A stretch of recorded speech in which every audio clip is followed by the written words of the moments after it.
yung dalawang terminals, isa sa switching wire, isa po sa charging cable. Ito po yung nakasaksak sa ating PS5. Ito po para sa Allen timer. Meron po siyang loop. Ito po yung loop ng USB cable. Dito kayo mag-mount ng tension nyo. Ipapasok nyo lang to sa any hook na meron kayo. For example, i-loosen and tighten nyo ng ganito lang. Ganito. Tapos, mawi-withstand niya na yung any hila from the player.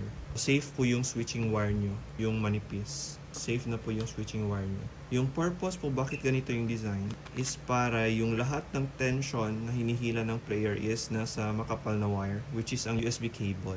Nakasaksak lang to all the time, hindi mo na siya kailangan tanggalin. Ayan.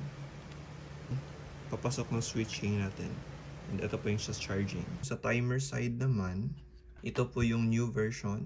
Pwede din kayo gumamit ng old version. Same lang naman po sila ng relay, so wala pong problema yun. Kung tatanggalin nyo po yung faceplate niya,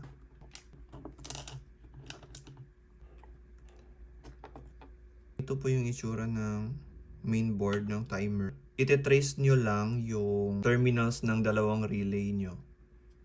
Makikita kayong pattern na parang ganito. Ito po yung isang relay.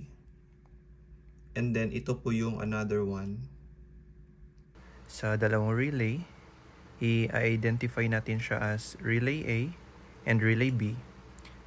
Pumili lang kayo either sa pairs na gusto nyo gamitin. Isa-solder nyo lang yung dalawang terminals na to. Ito po yung barrel connector natin. Ito po yung mapupunta doon sa switching wire ng ating controller. Any polarity, kahit magkabaliktad po sila, okay lang po. Wala pong problema yun.